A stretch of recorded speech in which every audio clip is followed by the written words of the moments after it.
Guess who's back? Bien sûr, les lunettes de soleil alors qu'il fait 3 degrés. C'est tout simplement parce que le matin quand je pars, il y a le soleil qui se lève et le pare-soleil de la voiture ne m'atteint pas les yeux, donc je mets des lunettes de soleil et après je les sweep et du coup ils se prennent dans mes cheveux. Mais comme je trouve que mon chignon est très beau, je ne prends pas la peine de les retirer parce que je veux pas être décoiffée. Donc là, jusqu'à ce que j'aille me coucher, j'aurai ces lunettes de soleil sur la tête. Donc si mes cheveux sont un peu bizarres, c'est parce que mon pull est en laine, ça fait de l'électricité statique. Bref, sur ce, bonjour, bonsoir, tout dépendra de l'heure à laquelle vous regarderez cette vidéo. L'éclairage est peut-être bizarre parce que je teste un peu avec ce que j'ai pas de ring light et tout, donc c'est les spots de l'appartement. Donc tout ça pour dire que si c'est pas ouf, n'hésitez pas à me le dire, j'essaierai de trouver autrement, mais bon, comme il fait nuit quand je rentre, voilà, c'est un peu compliqué de filmer avec une bonne luminosité. Et peut-être que mes rougeurs ressortiront moins. Ou alors j'ai dit ça, maintenant vous voyez que ça. Pas mal la guêpe. Bref, aujourd'hui, de quoi on parlait? Alors oui, on est 1er décembre quand je filme, j'espère poster demain, donc ça va être un peu le rush du montage. Mais je vais pas vous faire mon bilan lecture aujourd'hui, ça va être trop long, j'ai pas la foi. Et comme on est 1er décembre, je vais vous présenter ma palle de ce mois-ci. Donc ce que je vais lire en décembre, parce que je me suis réservé certaines lectures exprès pour ce mois et cette période de l'année. Donc aussi pour vous donner des idées, donc voilà, je vais vous faire des résumés. Peut-être pas très construits ou quoi, parce que généralement moi je lis le résumé quand j'achète le livre et après je ne le lis pas pour vraiment tout découvrir de A à Z, donc voilà. Sachant qu'il y a aussi des suites de séries, enfin j'ai pas lu le livre donc je peux pas vous faire des bons résumés parce que des fois ce qu'on lit derrière c'est pas ce qu'il y a dedans, enfin vous voyez. Donc voilà, ce petit disclaimer fait. Je vous fais aussi une palle parce que du coup je participe au challenge des 4000 pages de Ultime Parole sur Bookstar. Donc voilà, je trouve que ça se goupille bien pour clore l'année, un petit challenge sans prise de tête. Je vous ai mis sur Bookstar le template de ma palle avec tout ce que je vais vous présenter, mais j'avais pas assez de place donc j'ai pas tout mis. Sachant que des fois c'est flexible, ça peut bouger au gré de mes envies. Mais il y a des lectures dont je suis sûre, la plupart. Donc voilà, c'est déjà ça. Après voilà, demain je vais en librairie, donc bon, je n'ai pas à l'abri des problèmes, comme dirait Julien Tanti. Mais sur ce, on va tout de suite commencer parce que j'aimerais que cette vidéo ne dure pas une éternité encore une fois. Voilà. Donc, que vais-je lire ce mois-ci? Tout d'abord, au mois de novembre, j'ai lu les tomes 1 et 2 de la trilogie Serpent and Dove. Et donc, je vais clore cette série, saga, ce mois-ci avec le dernier tome Gods and Monsters. Alors, je sais que c'est un peu mitigé cette série sur les réseaux. Pourtant, quand c'est sorti en VO, moi j'avais vu que des retours de ouf et tout, mais apparemment c'était que pour le tome 1. Et... Enfin bref, un peu bizarre. Mais j'ai lu les 2 premiers du coup dans le cadre du Hunger Books Challenge. Je vous donne pas le résultat parce que je vous en parlerai dans mon bilan. Enfin voilà, en tout cas, j'ai pas gagné. Je suis morte. Bref. Donc je trouve qu'en plus les couleurs sont très hivernales, donc ça va être bien, ça va être conclu, je vais voir où ça mène parce que je vous avoue que le 2 m'a laissé un petit peu mitigé, la fin, voilà, hein. Donc j'attends de voir. C'est une histoire du coup de sorcière. Dans le premier tome on découvre Lou qui est une sorcière qui se cache, qui a fui sa communauté, qui vit dans le secret, qui est un peu une voleuse, voilà, pour survivre, elle fait un peu des petites bêtises et elle va se retrouver par un concours de circonstances dans une relation, une coopération avec Red qui lui est chasseur de sorcières et donc lui il a aucune idée de son identité et voilà, je vous la fais courte mais en gros ils vont devoir collaborer ensemble sans qu'il sache à qui il a affaire parce que lui son rôle c'est de tuer les sorcières mais du coup Lou elle va assister à sa fin. Voilà, j'avais bien aimé le premier tome, j'avais trouvé ça assez drôle à ma surprise parce que je m'attendais à quelque chose d'un ton très sérieux, assez sombre et en fait pas du tout, il y avait beaucoup d'humour donc ça m'avait un petit peu dérouté. Mais ma foi le tome 1 m'avait assez plu, ça s'était lu rapidement. Le 2 c'est lu rapidement aussi mais comme je vous dis il m'a laissé un peu en demi-teinte. Donc j'en attends beaucoup de celui-là et je vais voir où l'auteur peut nous mener parce que pour l'instant je suis un petit peu dans le flou. Encore une fois je pose des livres à côté de moi donc ça se trouve ça apparaîtra dans le cadre et ce sera très moche. Mais c'est pas grave. Noël, qui dit période de Noël, je sais pas pourquoi, j'ai toujours eu envie de lire ça à cette période et ça va être chose faite parce que je vais lire les chroniques de Narnia, enfin le monde de Narnia. Donc là j'ai l'intégrale, donc dedans on a les 7 tomes. Donc est-ce que je vais lire les 7? Je ne sais pas, je ne vais pas m'avancer, mais je vais au moins essayer d'en lire 2, 3. Donc voilà, je ne fais pas de résumé, hein, c'est connu. Donc, en plus, le jour où j'avais découvert que l'ordre des films, c'était pas le vrai ordre, enfin, je sais pas, je veux me faire ma propre idée sur ce classique de la littérature jeunesse. Donc pourquoi pas se lancer ce mois-ci. Je pense que ça va être très sympa. Ensuite, pareil, une autre, alors c'est une trilogie pareil, je vous ai parlé du tome 2 dans mon update de mi-mois de novembre, il me semble. Je vais également clore la trilogie Magic Charlie de Audrey Alouette. C'est une série jeunesse que j'aime beaucoup, de fantastique, avec de la magie, etc. Le premier tome, je l'avais lu à sa sortie. Vraiment, c'était arrivé en librairie. J'avais dit à mon boss, je prends, c'est sûr, c'est bon. Effectivement, ça s'était avéré très bon. J'avais laissé traîner un peu le 2 parce que comme il était un peu sur la couverture très Noël, il y avait des espèces de casse-noisettes, il y avait de la neige et tout. Je me suis dit, ça va être pile poil pour Noël. Et des années sont passées, je dirais. Hein, on parle pas de mois, là, on parle d'années. Et en fait, du coup, je l'ai sorti le mois dernier pour le challenge. Et du coup, je pensais enchaîner avec le 5, mais comme il y avait un quota de pages à respecter, j'ai pas pu. Donc, le voilà en décembre. Magic Charlie, du coup, pour vous la refaire courte, c'est un monde. On suit Charlie, du coup, qui est un jeune garçon qui va découvrir qu'il est d'origine d'une famille de magiciens. Que sa mère l'est, que sa grand-mère l'est, mais dans le premier tome, elle a perdu ses souvenirs pour une raison un peu mystérieuse. Et le premier tome, c'est la quête du coup d'un remède, d'une solution à cet Alzheimer causé à sa grand-mère. Donc pour retrouver, c'est lui faire retrouver ses souvenirs, pardon. Et lui, il va découvrir aussi la magie et tout ce monde fantastique dont il ignorait l'existence.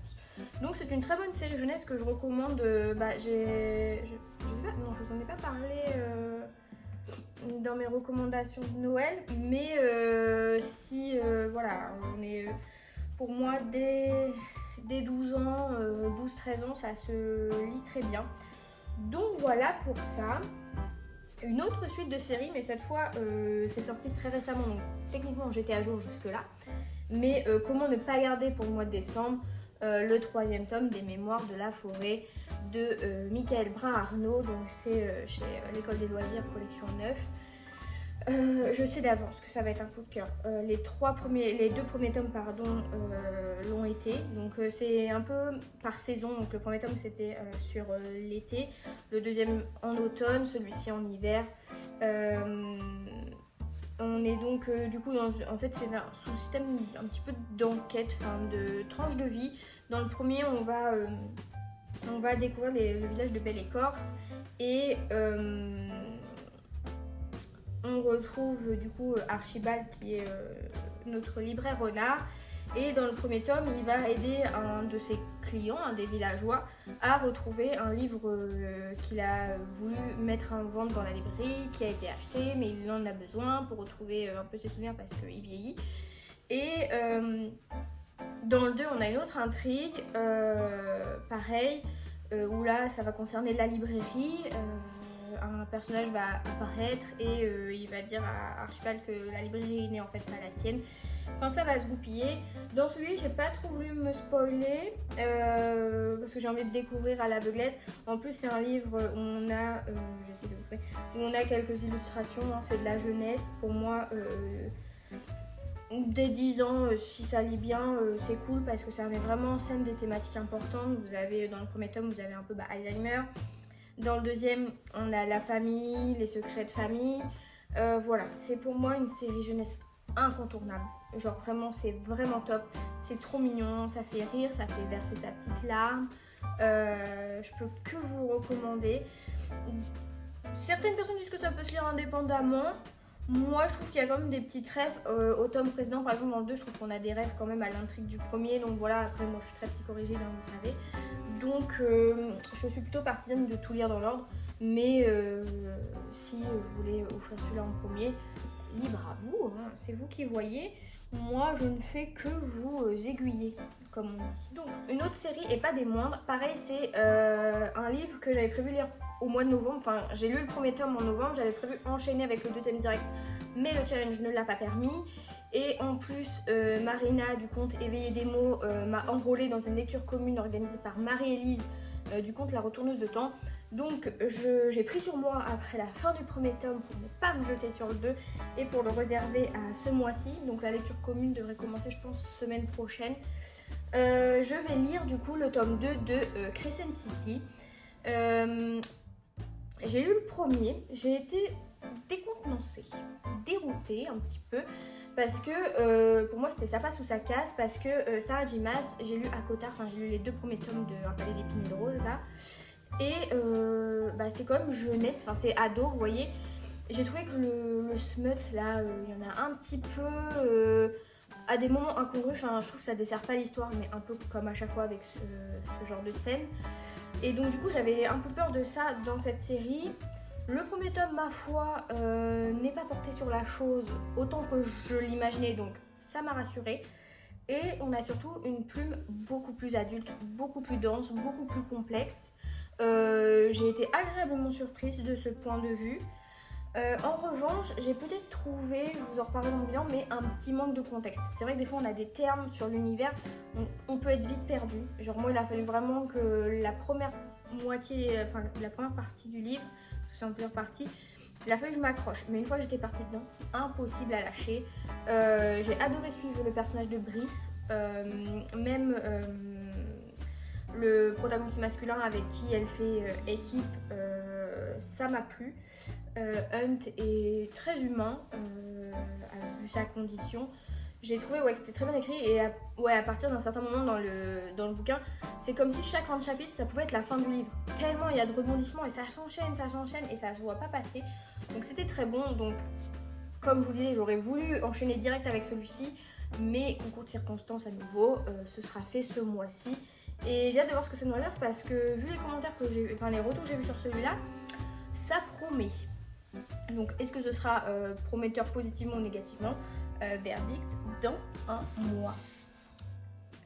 Ensuite, une autre suite de série pareil, je vous en ai parlé dans mes recos de Noël jeunesse, la série Addie Morton, Reine du Mystère, donc une réécriture, une réinterprétation du mythe de Agatha Christie, de ses écrits, de ses aventures, de ses personnages, pour jeunes, donc à partir de 10 ans.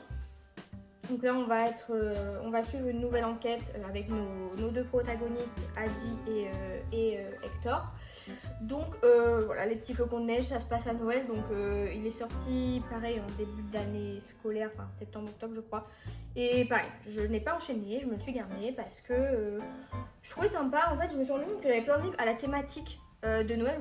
Vous voyez, le bleu et tout, c'est pas les seuls. Donc je trouve que je me suis plutôt bien débrouillée par le hasard. Donc voilà, ça j'espère être tout aussi ravie que quand j'avais lu le premier. Donc on verra bien, mais pour moi c'est une valeur sûre. Ensuite, alors une saga cette fois que je vais commencer, qui dort sur mes étagères depuis le premier tome, depuis la sortie du premier tome, depuis l'annonce de sa publication suite au concours remporté par l'auteur, le concours d'écriture, chez Gallimard. Et au fil des sorties, j'ai acheté les tomes 2 et 3, pas le 4 à l'époque, parce que je pensais commencer plus tôt et je ne l'ai jamais fait. Et ce mois-ci, ça sort de mes étagères. Je vous parle bien sûr des Fiancés de l'hiver de Christelle Dabos. Alors, pourquoi, pour qui, pour comment, pour que, voilà. Je pense peut-être que la grande hype m'a à la fois emballée et refroidie. Emballée dans le sens où les retours avaient l'air dithyrambiques et l'univers avait l'air trop top. Et je me suis dit, ça peut pas être mauvais si ça plaît autant, vous voyez. Et du coup, j'ai acheté et je l'ai pas commencé parce qu'avec live, je me suis dit, ça se trouve, je vais mettre des attentes hyper hautes. Je vais lire le truc, ça va être le soufflet qui retombe et j'ai pas envie parce que la couverture déjà est magnifique, le pitch est prometteur et je voulais pas être déçue en fait. Je voulais le lire en ayant des attentes neutres et pouvoir me dire, c'est mieux que ce que je pensais ou alors c'est sympa, sans plus, mais voilà. Vous voyez, je voulais pas Je voulais pas fausser mon avis final. Pareil, en fait, je l'ai pas commencé non plus parce que à la sortie du 3 et puis du 4, j'ai vu qu'avec le 4, le soufflet était vachement retombé. Genre, les gens disaient que la fin était pas ouf, voire nulle. Alors ça, je pense que personne pour dire qu'une fin est nulle ou quoi, parce que c'est le choix de l'auteur. Mais du coup, ça m'a un peu pareil refroidi parce que à ce moment-là, je débutais en librairie et du coup, les retours des lecteurs qui avaient attendu étaient dans ce sens mitigés. Donc j'avais mis de côté et depuis c'est sur mes étagères, mais ça en sort ce mois-ci et j'en suis ravie et j'espère que mon avis sera positif. En fait, ma principale peur, c'est que j'ai peur de ne pas aimer la personnage principale. Voilà, je le dis. N'hésitez pas à me rassurer dans les commentaires si jamais. Mais voilà. Ensuite, alors ça, ouais, c'est bonus si j'ai le temps de les lire. Si je les lis pas, c'est pas grave. Comme je vous l'avais vu, ou peut-être pas encore, si j'ai dû en parler dans l'update de mi-mois, j'ai repris Journal d'un vampire. Oui, j'en ai parlé, bien sûr, j'en ai parlé, ça me revient. J'ai lu le tome 2. Et du coup, je veux enchaîner, je veux pas reperdre le fil, donc je voulais lire le tome 3 et 4. Donc si ça sort ce mois-ci, ça sort. Si ça sort pas, c'est pas grave. Mais voilà, je vais poursuivre ça. Pareil, je vous fais pas le topo parce que... Ah, je vous ai pas fait le topo des fiancés de l'hiver. Mais j'ai envie de le découvrir à l'aveugle, donc je vais pas en parler. Puis je pense que la majorité le connaissent. Donc voilà, au cas où, sinon Google is your friend pour trouver les résumés. Mais du coup voilà, bref, parenthèse fermée, Journal d'un vampire, tome 3 et 4, si ça y passe, tant mieux, si ça y passe pas, c'est pas grave, c'est pas la priorité, ça y passera en janvier. Alors, ça je vais vous en parler là. Pareil, ça c'est une BD cette fois qui est sortie pareil il y a un petit moment, mais que je me suis réservée pour Noël parce que c'est le Grimoire d'Elphie, c'est le tome 3, ouais, Malaventure en pain d'épices et la couverture, voilà. It's Christmas, it's time. Donc je ne pouvais pas le lire en plein été, c'était pas possible, c'était pas concevable. Je l'ai acheté en été, peut-être qu'il était sorti à Noël dernier, je ne sais pas. Mais voilà, du coup le Grimoire d'Elphie, donc on est avec Elphie, le bus librairie, ses sœurs, on a un peu de magie. C'est une très bonne BD jeunesse, donc moi je vous la recommande si jamais vous avez des jeunes dans votre entourage, ouais pareil des 9-10 ans, parce qu'il n'y a pas de choses. En plus, je vais essayer de vous montrer, mais vous voyez, ce sont des dessins vraiment tout choupinou, c'est bien coloré, c'est peps, pour toutes les personnes qui ont aimé les carnets de cerises, les sœurs Grémier. Je trouve que le Grimoire d'Elphie ça fait vraiment bien son taf et... donc voilà, je vais poursuivre. Je crois que je vais être à jour. Non, c'est faux. J'ai vu la vidéo de Margot Religieuse hier et il y a le 4e qui est sorti mais que je n'ai pas encore. Mais en tout cas, celui sur le thème de Noël sera sorti ce mois-ci. Alors, là on va passer sur 5 lectures. Je vais vous parler en même temps parce que du coup on ne peut pas être plus dans le thème. Moi j'attends le 1er décembre exprès pour que ce soit le feu vert pour les romances de Noël. Alors, il faut savoir que... Je me répète, mais je ne suis pas romance, hein, ça vous le savez. Enfin, je suis romance selon mes critères. J'ai des standards, j'ai des cases à cocher pour que la romance me happe et me plaise. Mais voilà, j'ai un faible, ce sont les films de Noël. Vraiment les films de Noël, je sais pas pourquoi, je sais pas ce que ça fait sur moi. Mais à partir du moment où ça apparaît sur la télé, vous pouvez être sûr que je suis devant tout le temps. Alors, je trouve les faire commencer limite mi-octobre, non. Donc c'est pour ça que je fais genre ça n'existe pas. Moi jusqu'à Halloween, c'est Halloween. Et en novembre, généralement oui je les commence mi-novembre. Enfin à partir du 20 je me dis vas-y je peux commencer à regarder. Mais sinon à partir du 1er décembre là ça va être que ça maintenant. Je vais regarder que ça. En plus je vais avoir les vacances donc ça va parler cookies, ça va parler neige, ça va parler petit lutin, ça va parler petit village où tout le monde se connaît et tout, cliché. Enfin bref, tout ça pour dire que j'ai fait une petite sélection, j'ai regardé un peu tout ce qui était sorti cette année et j'ai choisi les 4 qui me plaisaient parce que le premier que je vais vous présenter, je l'ai acheté l'année dernière, je crois, et je l'ai pas lu. Je ne sais pas pourquoi. je devais être dans un pas de mood, je faisais la tête. Mais du coup, je vais lire Les Tortues ne fêtent pas Noël sous la neige de Sophie Jomain. Je ne connais pas Sophie Jomain, enfin de nom parce que je sais ce qu'elle a écrit, mais je ne l'ai jamais lu. Celui-là, je l'ai acheté, je sais pas pourquoi, j'ai pas tilté, ou alors j'ai pas lu le résumé, ou juste j'ai pris pour la couverture, enfin j'en sais rien. Mais du coup, en fait, c'est une romance de Noël qui se passe aux Caraïbes, donc pas de neige et tout. Donc, je sais pas, je suis un petit peu entre deux eaux. Je sais que Sophie Jomain, elle fait pas l'unanimité tout le temps. Donc, est-ce que c'est parce que elle écrit pas que de la romance, elle écrit aussi d'autres genres? Je suis curieuse de voir. Après, là, on a une agence immobilière de luxe. C'est peut-être pour ça aussi que ça m'a plu, parce que je devais regarder à cette époque l'agence sur Énergie 12. Vous voyez. Mais du coup, je suis curieuse de voir un truc de Noël qui se passe pas dans un pays enneigé. On verra pour celui-là. Alors là, comment passer à côté? Ginny Colgan, Noël à la charmante librairie. Alors, j'ai dans ma bibliothèque La petite boulangerie du bout du monde, et je crois que c'est tout. Je sais qu'elle a aussi écrit La charmante librairie. Est-ce que ça a un lien? Je pense que oui, parce que c'est quand même gros que ça s'appelle Noël à la charmante librairie. Mais quand j'ai lu le résumé, c'est Carmen qui pose ses valises chez sa sœur Sophia en Écosse pour passer Noël. Et en fait, je me suis dit, ça se trouve que ça n'a pas de rapport entre les deux. Mais en fait, peut-être que si, peut-être que... Je sais pas. Mais moi, j'ai vu librairie, j'ai vu Écosse. Mon copain a des origines écossaises et une librairie. Et ça réunissait trop de trucs que j'aime et du coup, j'ai craqué.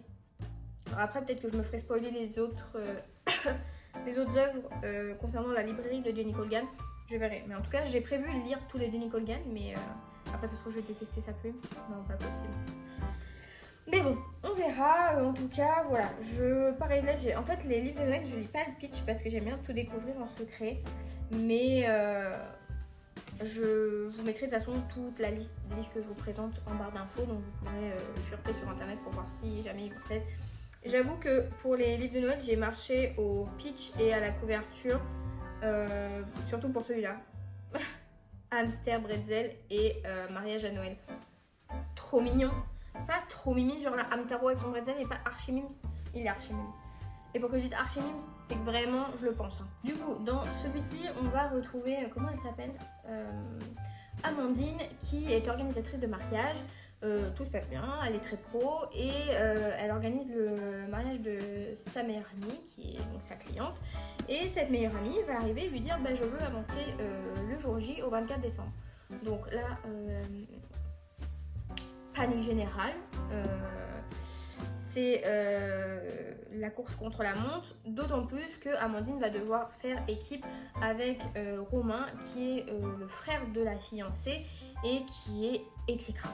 Donc voilà, j'ai envie de vous dire que ça rentre dans toutes les cases du film de Noël. Hein, le Enemies to Lover, ils peuvent pas supporter, ils vont se lancer des pics et machin. Donc moi je demande qu'à voir.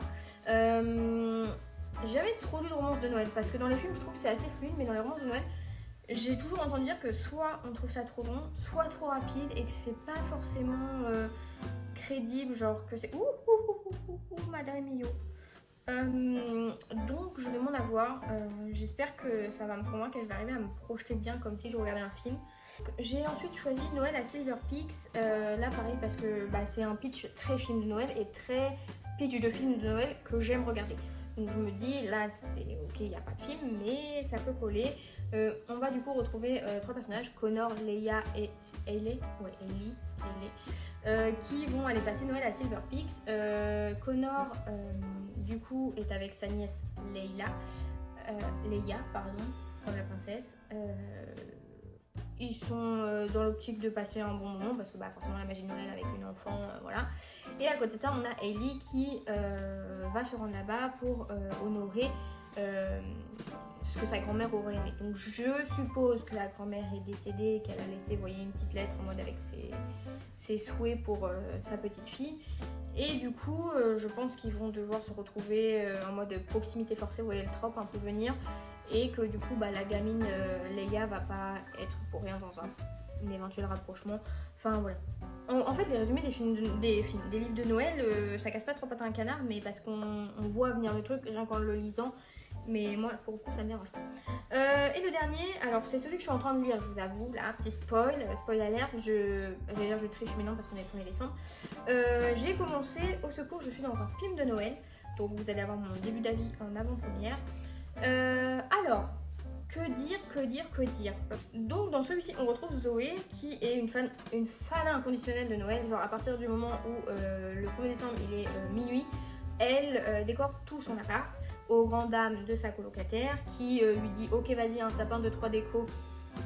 Elle n'a pas la même définition de un sapin de 3 déco, c'est plutôt 230 déco et un arbre et pas juste un petit sapin. Enfin bref, ça et là ce Noël 6 va s'avérer être un peu différent des autres parce que ses parents partent en croisière dans les Bahamas, je crois. Je ne sais pas préciser, je crois que c'est précisé dans le livre mais pas dans le résumé. Donc ils partent, donc elle est unique, donc elle se retrouve toute seule et en plus son mec décide de faire un break sans réellement la concerter, donc elle est un peu heureusement qu'il y a Noël parce que sinon ce serait vraiment pas un moment de grosse marade, vous voyez. Et il va se passer un événement, c'est pas écrit dans le résumé mais ça se passe au début dans les 2 premiers chapitres, donc je pense que je peux vous le dire. Il va y avoir un petit incident. Et du coup, il va y avoir un retournement de situation et elle va se retrouver dans un véritable film de Noël. Alors, est-ce que c'est au sens propre du terme ou au sens figuré? Je ne peux pas encore vous le dire parce que moi-même, où j'en suis dans le livre, je ne peux pas encore déterminer. Ouh, mais c'est écrit tout petit dans le livre, moi j'ai commencé en numérique. Alors attends, ça j'ai lu. Non, ça j'ai pas lu, j'ai pas vu ce prénom et j'ai pas vu ce mot. Oula, oui, non, en fait j'ai pas beaucoup lu. Plus 60 pages environ. Donc voilà, je ne peux pas encore dire si c'est elle est au secours, je suis dans un film de Noël au sens propre du terme ou si c'est au sens figuré en mode tous les éléments sont un peu, vous voyez, un peu clichés et du coup la situation reflète un décor de film de Noël. J'ai hâte de voir où ça mène, c'est drôle. Après, je vous avoue, comme j'ai pas tout étudié en détail des livres que je lis, ça se trouve, il y en a, ce sont des auteurs françaises et les histoires se passent en France. Et moi, les livres qui se passent en France, j'ai toujours un peu de mal. Genre, j'arrive pas à me projeter, genre, elle vit à Bordeaux, nanana. Genre, j'étais intéressée par l'effet boule de neige de Clara Hérault. Et en fait, quand j'ai vu que ça se passait en France, je sais pas pourquoi ça m'a perturbée, j'arrive pas à me projeter. Et comme pour moi, les films de Noël, c'est toujours en Amérique ou. Enfin, vous voyez, bah, du coup, je suis un peu buggée. Genre, mon cerveau, il bug et c'est pas connecté. Mais du coup, voilà pour ça. Ensuite, alors, pareil, un livre. Alors, ma première lecture et mon point coup de cœur de 2023, c'était le fameux Prieuré de l'Oranger.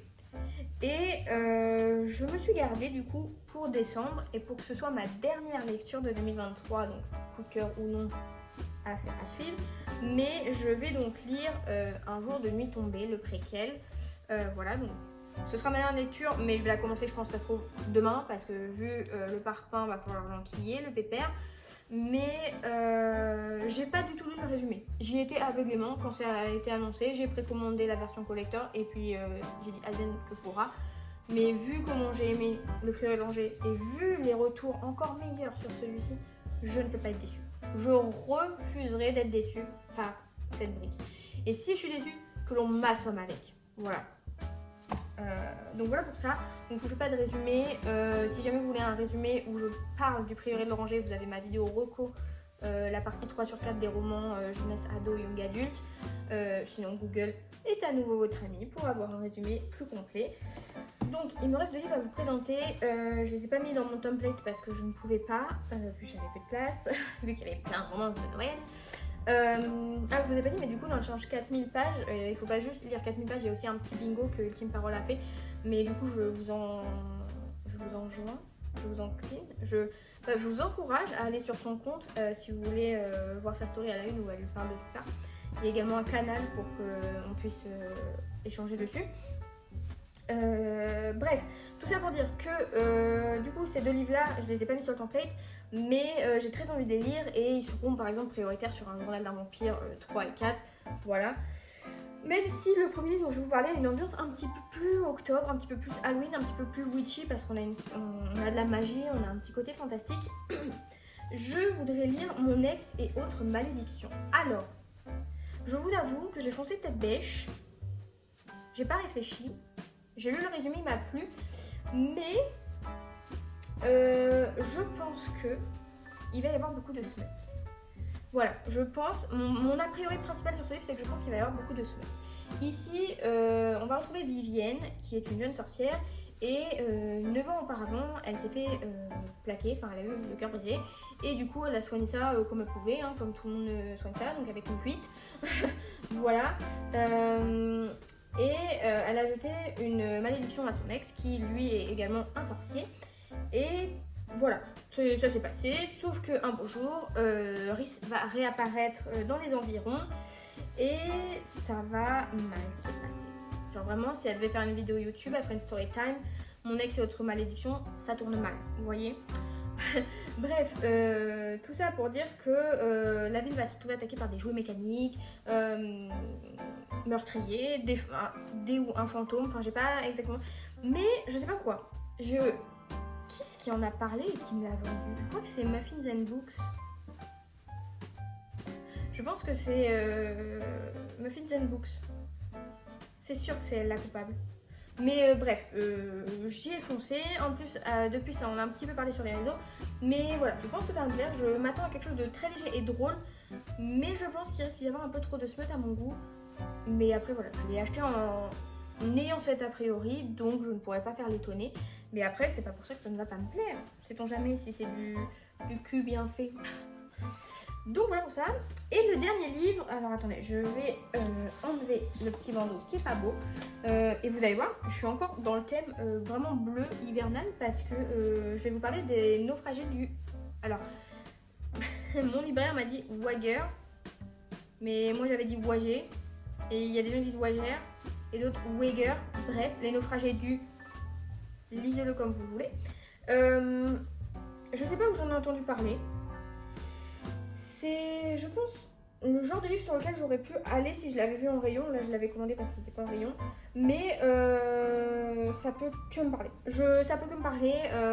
Moi, là, je vous avoue, je me suis pas vraiment penchée sur le pitch. Dans les grandes lignes, il me semble, d'après mon souvenir, qu'on va avoir le naufrage de ce fameux bateau. Je ne redirai pas le nom.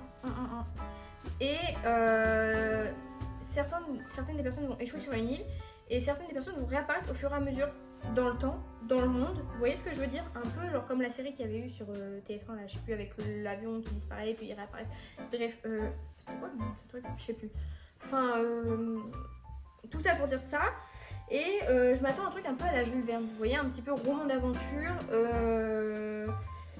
Et puis, je sais pas, David Grant, le nom me parle. Peut-être que j'ai lu des choses de lui pour la fac ou autre. Peut-être que pas du tout. Mais j'ai voulu vraiment être dans le... Qu'est-ce qu'il dit sur lui, tiens?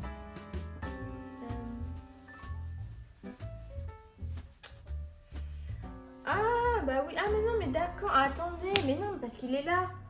Il est là, le petit peu. Parce que j'ai la note américaine. Grant, c'est où? C'est rangé par alphabétique, je connais pas mon alphabet. FG. Oui, la note américaine. Et en fait, la note américaine, je viens de voir le nom VO, c'est Killers of the Flower Moon, le film qui est sorti là de Martin Scorsese récemment. Ouais, et vraiment, mon cerveau, je vous dis, à Noël, il est bloubou. Bref, tout ça pour dire, roman d'aventure à la Jules Verne, c'est ce que j'attends. J'ai trop hâte de lire, je sais pas pourquoi, genre la couverture, elle est trop belle. Donc sur ces divers livres, j'espère arriver à en lire la plupart. Parce que là ça va, il y a quand même, à part les 2-3 gros pavés, mais il y a quand même pas mal de jeunesse. Les romances de Noël, pas trop prise de tête. Donc je pense que je vais pouvoir en enquiller pas mal, j'espère. Parce qu'en plus ça va faire descendre ma palle bien. Si je m'en sors correctement, je devrais réussir à faire passer ma palle sous la barre des 80 livres. Vous vous rendez compte? J'ai commencé l'année, j'étais au moins à 210. Donc pas mal. Sachant que dès que je vais à la librairie, je rachète au moins 15 livres. Hein, mais après, voilà, il y a d'autres livres qui me font envie parce que j'ai Glow, le tome 4 de la saga d'Aurel. J'ai le dernier Inheritance Games, pardon. J'ai Five Crowns, là, celui qui est sorti, c'est Slalom ou Scrineo, je sais plus, enfin celui qui est le beau relié là. Enfin, il y a plein de trucs qui me font envie et j'ai envie de tout lire en même temps et je peux pas parce que je suis pas une machine. Voilà, trop chiant. Mais n'hésitez pas à me dire en commentaire si vous avez lu certains de ces livres ou si certains vous font envie. Voilà, beaucoup de pour rien dire parce que là du coup je vais aller direct enquiller le montage. Je vais d'abord tourner la petite story du jour pour le Y'a quoi dans ma hotte. Mais j'ai trop hâte de lire. Là, le mois dernier, j'ai pas trop fait d'update lecture de ce que je lisais parce que je voulais pas mettre en story ce que je lisais vu que le challenge du Hunger Books était basé sur ce qu'on lisait, sur le nombre de pages et tout. Donc je voulais pas te donner des infos si jamais mes adversaires me suivaient ou s'ils passaient sur mon compte ou quoi. La meuf psycho, voilà. Mais du coup là, ce mois-ci, je vais pouvoir faire pas mal d'updates. Genre pour les 5 romances de Noël, je pense que je ferai une petite vidéo consacrée à ces lectures-là, donc ce sera sympa. Pareil, je vais vous refaire un update demi-mois parce que je pense que là, peut-être pas demain, mais en début de semaine, je vais filmer le bilan. Donc ça devrait aller plus vite vu que je vous en ai déjà présenté la plupart. J'ai pas relu énormément après parce que pendant le challenge, j'ai fait beaucoup de relectures et des lectures qui étaient hors pal. Genre j'ai lu des Sartre, des Annie Ernaux. Je vais pas vous en parler ici parce que voilà, on n'est pas sur une chaîne littéraire faculté, université. Mais si jamais vous voulez mon avis, vous pouvez me le demander en message privé sur Insta, je vous dirai ce que j'en ai pensé. Mais je vais vraiment vous présenter les livres que j'avais dans ma palle, que j'ai sorti exprès et qui comptent vraiment, qui ont vraiment un impact. Donc c'est pas réellement représentatif de tout ce que j'ai lu, mais c'est pour moi ce qui compte le plus. Donc voilà. Sur ce, je vous souhaite une belle soirée. Envoyez-moi votre force pour le montage, mais si vous voyez cette vidéo, c'est que j'ai trouvé la force en moi. Voilà. Je vous souhaite de belles lectures et puis je vous dis à la prochaine, donc je pense mercredi ou jeudi. Voilà, salut!